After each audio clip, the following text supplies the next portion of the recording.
Hello, and welcome back to Bourbon Barrel Talk. Tonight, I'll be your host, and I'm Rick James.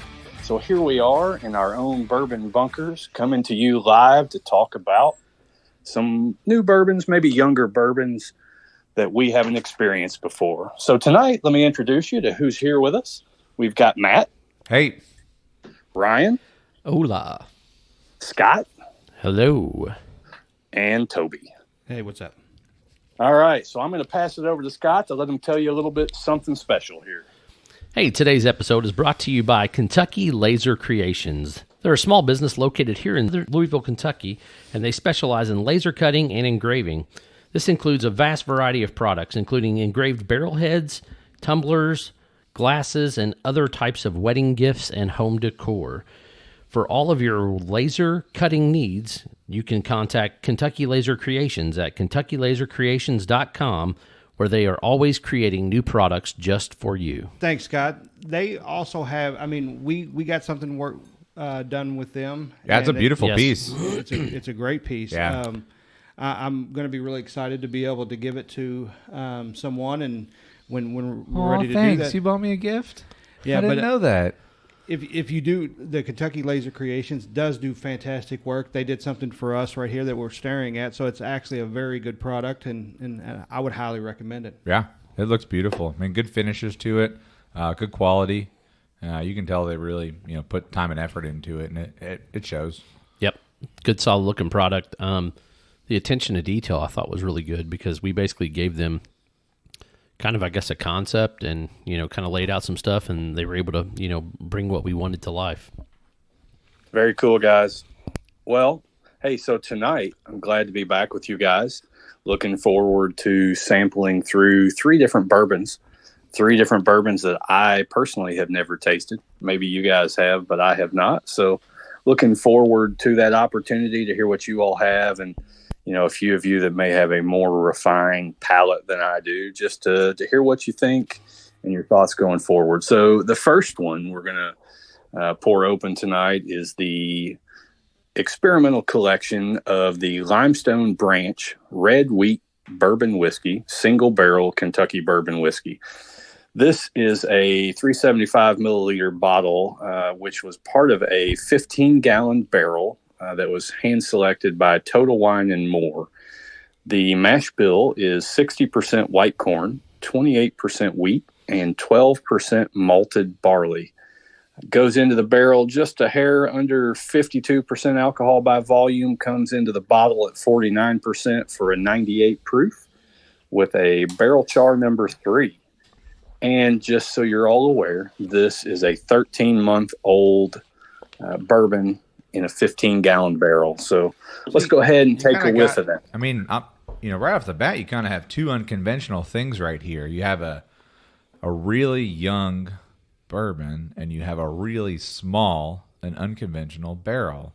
So, kind of curious as to, does this age it older than it actually is? Does it take away the alcoholiness of a younger bourbon? I'm kind of curious as to what happens with it. I think this is a new little fad that's been happening with a couple other small distilleries to get them up and running, putting something on the shelf. So I'd be curious to see how this turns out. So the color on this thing is pretty good, but the nose is just weird. It's a little different. It's corn.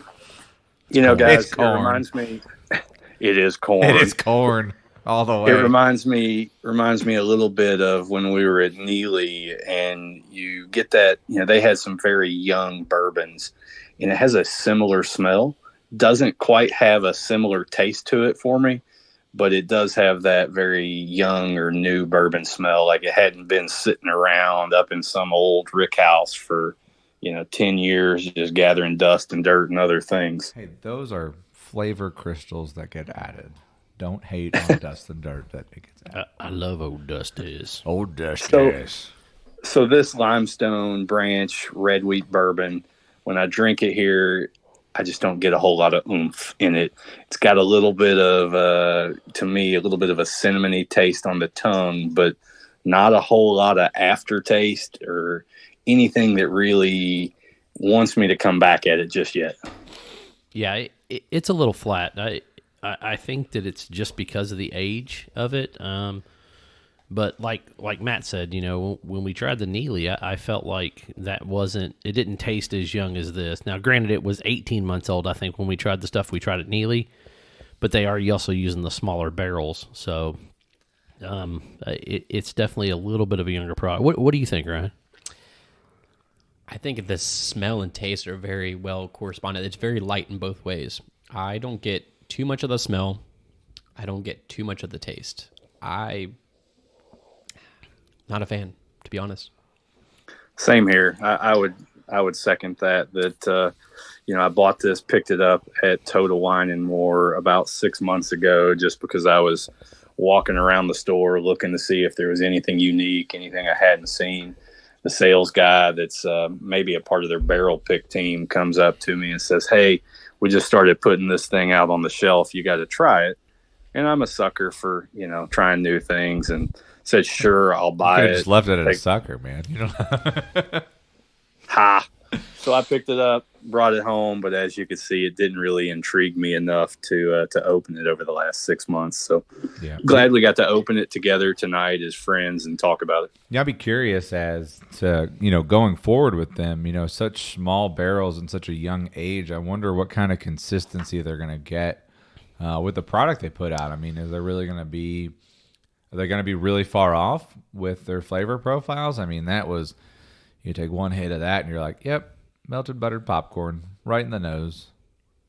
Are they all going to be that way? Is that, and if you like that, I mean, there are people out there that, the Dickel products over in Tennessee, I mean, they're high corn. People like it. People are fans of it. So, maybe this appeals to you if you like that kind of stuff, but,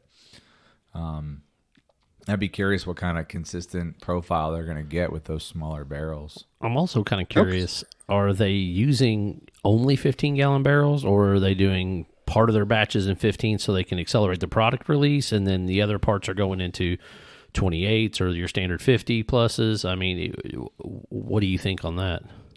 The only thing the bottle tells me is it's part of an experimental collection. So my guess is that they're just checking it out and seeing what they can do and trying to sell it right now. All it's missing is a cool sticker and be dipped in wax, and it would be sold out in 5 minutes. Taterific. Get that bottle engraved. Later on tonight, one of the bottles we're going to talk about certainly is Taterific, and we'll not get into that one just yet. So let's go ahead and try the second bottle here that we've got. And Toby, if you don't mind, I'd like to have you just tell us what it is and what the bottle says. No, the second one is the Old 55. Tested. Oh, we're going to do Old 55 next? Sure. Gotcha. Yeah, so Old 55, this bottle, it did catch my eye at Liquor Barn the other day, and it was something that was finally different on their barrel pick shelf, so I was a little intrigued to go pick it out. It's kind of cool. It's got a real basic, unique label to it, and what I like is when it sits on the shelf, it's got a nice dark kind of red color to it, so it stands out, being a little bit of a darker kind of bourbon on the shelf. Not a whole lot of information on this bottle that's on there. It sits at barrel proof. It's about 107, just a little shy of that. It's fairly new.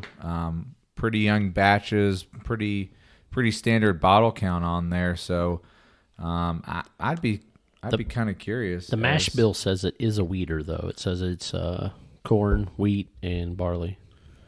So I just took my first drink of it here, and going up from the 98 proof to what is it, a little under 107.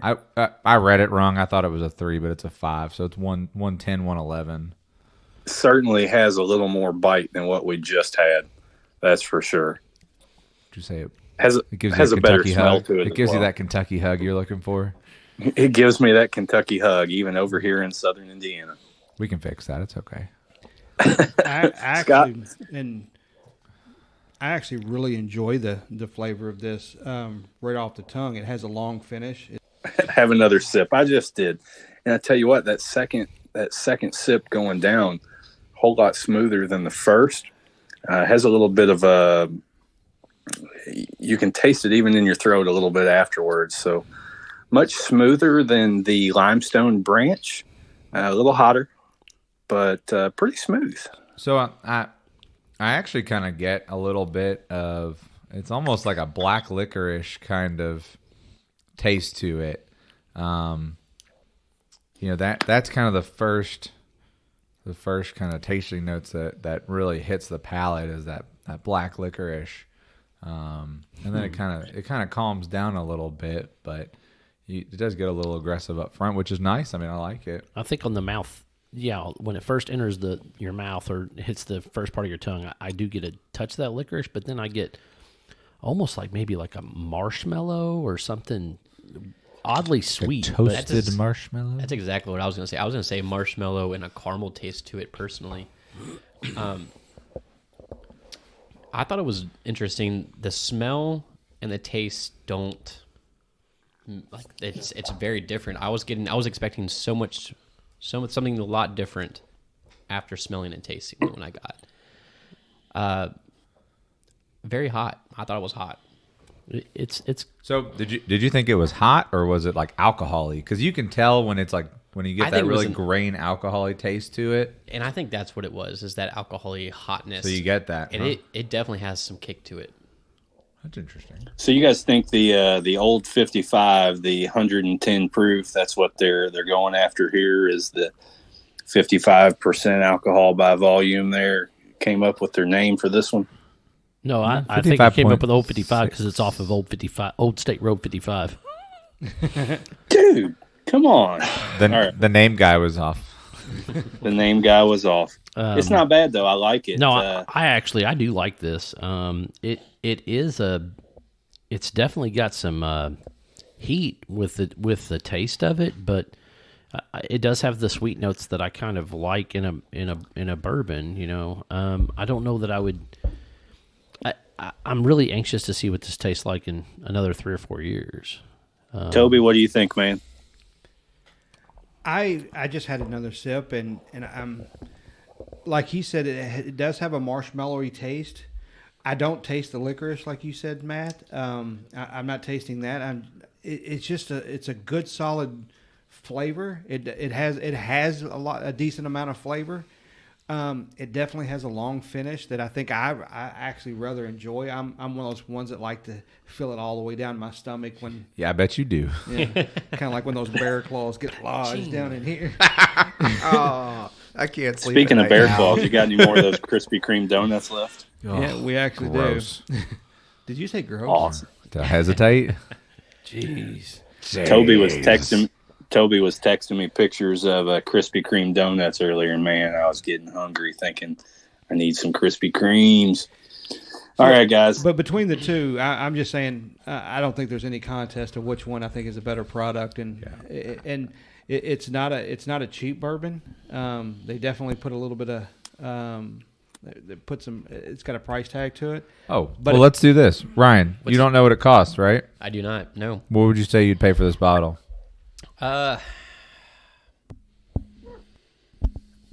don't know. Maybe we're somewhere around the 50 range. Maybe. What about the first one? What would you price that one at? Oh, dude, that's something going on $25. Okay. And you think this one's $50? I would throw about $50. Okay. Interesting. We'll get to the pricing later, but I'm just curious. One more added to it. I think really if one solid ice cube on this, it's a really smooth drink. You know what? I didn't even think about putting a drop of water or two in it. Yeah. But I like higher proof stuff, but it probably would open it up quite a bit. Yep. My man. All right. Well, let's move on to bourbon number 3 tonight. You guys ready for that? Oh, Absolutely. All right. So tonight's bourbon number 3 is certainly taterific. And when this came out on the Louisville Bourbon Club Facebook page, I had to jump on it because, I am a tater. So this has a toasted barrel finish. It's down home straight bourbon whiskey, bottled by Whiskey Thief Distilling Company in Frankfort, Kentucky. It is batch number LBC1, 59.1% alcohol by volume, 118.2 proof. It's got a taterific single barrel select LBC sticker And on the back, it's got "Yeah Toast" with a very, very tatterific sticker. So 5-year-old MGP bourbon, toasted 5 weeks. Yeah, toast. Hey, so for those of us who may not understand, can you describe the difference between, let's say, a level 3 char and a toast? I can't. Do you know it? So yeah, I mean a toast is and fuck you for asking. yeah, well, fuck you right back. So your level 3 char, right? So it's gonna sit under that fire for a little bit, and it's gonna get what I deem to be like alligator skin on the inside, and so that fire kind of really mixes with a lot of the sap that's in that barrel, and so that's where a lot of that caramel flavor comes from, and that's kind of where I think that licorice flavor comes from, and the other one is it almost seems like that old 55 kind of uses a little bit of a heavier char on there. Yeah. But a toast is really exactly what it sounds like. They just toast those staves just a little bit, right? So it's not necessarily a level 2 or level 3, but it's really light. Hence the color. So it's not as dark in the bottle, but it brings out certain flavors of the wood to just kind of slow roast it and toast it, basically. So And I think the most popular toasted is the Michter's. Is that something, the toasted, very common with a lot of the different bourbons? Is this kind of a newer thing? that is also a great question, and I'm probably going to tell you that I really haven't paid attention to it long enough to realize if it's been around for a while or not, but I would probably say it's a lot more people are starting to experiment with it. I mean, take, Michter's obviously does their bourbon and rye, which are phenomenal. And then Foregate does, Foregate bourbon, they do the every other stave, so they alternate staves. One stave is toasted, one stave is charred. So that kind of brings a separate flavor profile into it as well. How the hell do they do that? Well, they have 2 barrels, and they toast one, and they char one. And they take it apart and put it back in Take it there? apart and put it back together. Well, I'll be damned. Spank my ass But and see, call me Charlie. That's a unique process, because putting a barrel together is not an easy process. And you wouldn't think that they would fit back together because all the pieces are going to be so different in sizes. You can make them fit back together. Matt, anything's possible. Anything's So- possible. So unique here. I didn't really pay attention to it, but when we opened up the limestone branch bottle, it actually calls out the style of char, and I'm not used to paying attention to that on any other bottle. And then we come to the down home toasted barrel finish, and we start talking about the char on it, even though the barrel itself or the bottle itself doesn't tell you what the original barrel's char was. That's just a little unique tidbit there that I haven't ever paid attention to, having a bottle give you what the char is on it. So I think the Neely bottle did that as well, on like a unrelated side note. What do you guys? I have to pull it out and look. Mine's empty. Sorry. That's all right. So Matt, why don't you start us off here? Sure, let's give it a taste. Tell us what you think about it. So it's a real light nose to it. What'd you say the proof was on there? Are we over 110? 118.2. So as the night went on, we went from 98 to 110 to 118.2. To tomorrow morning. So, and you said this is a 5-year-old? 5-year-old. Yeah. I mean, MGP product. Yeah. It's kind of nice because, MGP products have a distinct kind of flavor profile to them.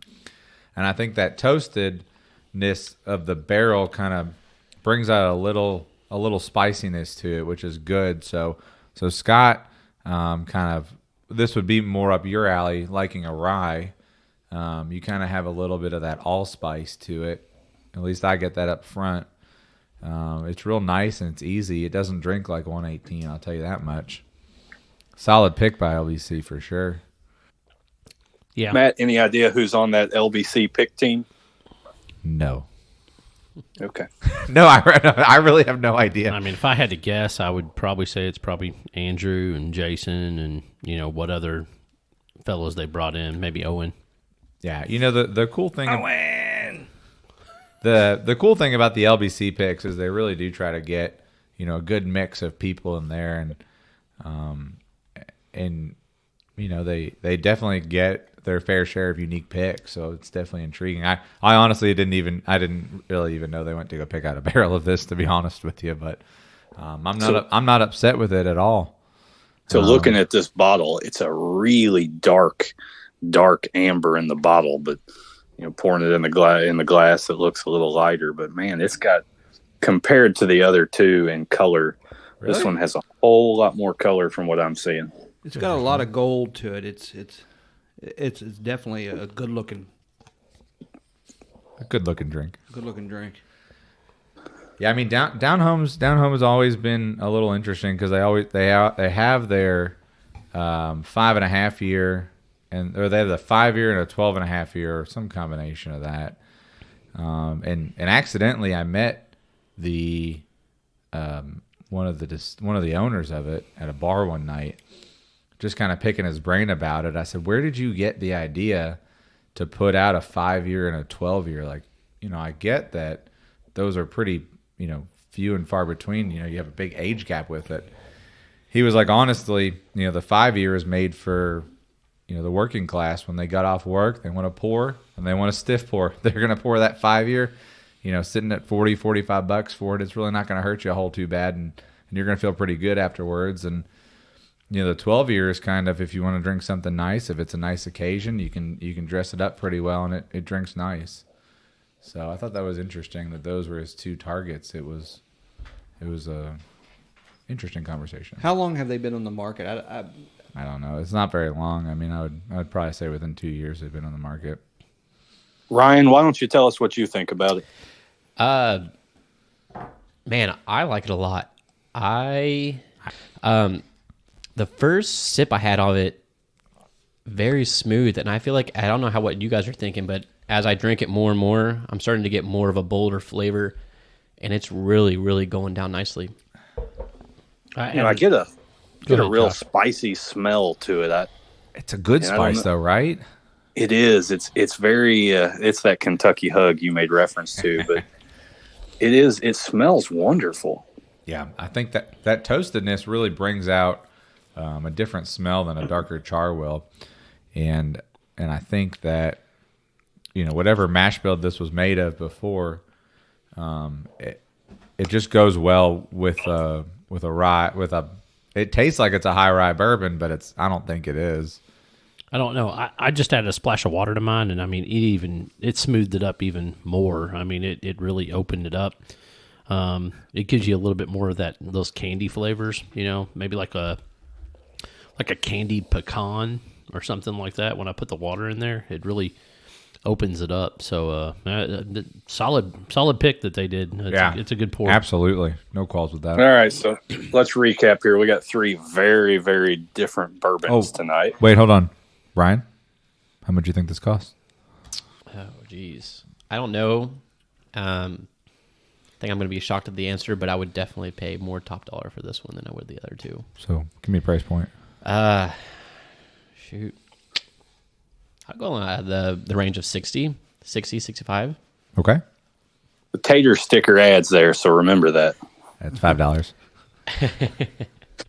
All right, so we've got Limestone Branch Red Wheat Bourbon Whiskey. We've got Old 55, and we've got Down Home Straight Bourbon Whiskey. So I believe, I'm trying to pull from 6 months ago here, but I think the 375 milliliter Limestone Branch was about $30, if I remember right. Was it?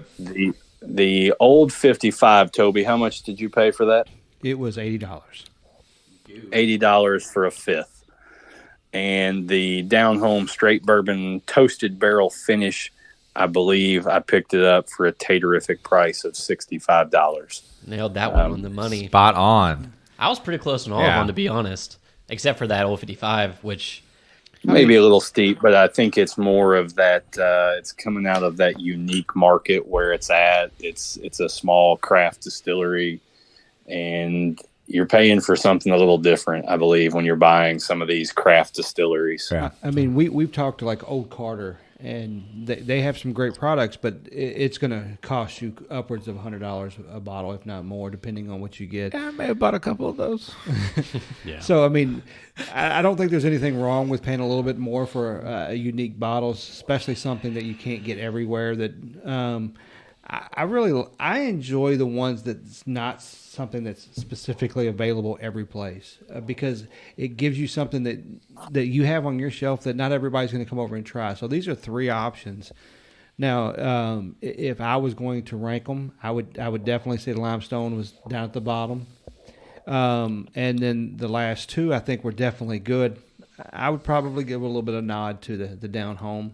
Old 55 is certainly there, something that it wouldn't be bad to have in your bar and be able to offer folks who are coming over. That's just my 2 cents. Yeah, absolutely. Yeah, I think I agree with where Toby's at on that. I would go, in that same order. Yeah. And that order also includes highest to lowest proof, right? So we've got Down Home, highest proof. That's everybody's top pick. Old 55, middle of the pack for where we are. And then Limestone Branch Red Wheat, which just doesn't even compare to anything else. But it's a 375. It's a experimental collection. So, but like I said, if you like those high corns, then maybe Limestone's your thing. See, one of the things, this gives you a perfect example, and I don't think it's necessarily that we like higher proof things. I think we definitely do in general. But you hear a lot of people saying, well, I don't like the bite or whatever from that higher proof. But what I've learned over the last few years getting into all of this is the flavor with some of the higher proofs is actually more flavorful than some of the 90 proofs and the 95 proofs. Things, you get more flavor. You have to get over the bite up front, but once you do, you're going to get a lot more flavor. Yeah, we all have some very different palates in this group, so I think you'll find that you're going to see a variety of what everybody in here likes. But today, I think just hands down, the Down Home is probably the more flavorful of them. Today, the victory goes to Down Home. There you go. So with that, let's do some parting comments here, and we'll go around the table, and we will start with Ryan. After today, I'm thinking, I mean, if you're just going straight bang for your buck, that last toasted was beautiful, I think. Wow. I loved it. I would go out and buy a bottle right now. Not going to lie. Well, too bad you can't, because it went tater quick. I didn't even see it on the shelves, I'll be honest with you. No. Well, it's an LBC pick, so I don't know where it was from. Yeah. They were doing it out of like a trunk of a car. And then where did you pick this up at? I'm not surprised by that. No, they ended up running it through a liquor store down off of Buchel somewhere, the far south end of town that I couldn't tell you. That's my neck of the woods. It is your neck of the woods, isn't it? That is my neck of the woods. All right, Scott, what do you think, man?